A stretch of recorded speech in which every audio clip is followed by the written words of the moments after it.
ठिकाणी वेगवेगळ्या प्रकल्पाची आहेत, काही त्याच्यामध्ये आमच्या मार्केट कमिटीची आहेत, अशी वेगवेगळी निवेदन आहेत. मी जरूर उद्याच्या थोडीशी आज आपली गैरसोय झालेली आहे.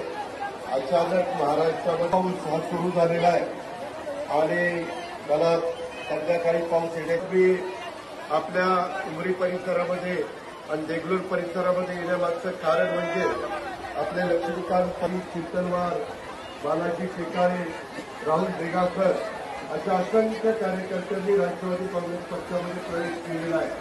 प्रसिद्ध आहे आणि या पवित्र भूमीमध्ये वारकरी सक्षमपणे तुम्ही सगळ्यांनी पुढे चालवलेला आहे. देगलूरच्या या भूमीमध्ये ही सातत्याने जोपासली गेलेली आहे. हजरत शाह जियाउद्दीन यांचा संदेश हा संपूर्ण भागाला दिला जातो. देगलूर हे खरं तर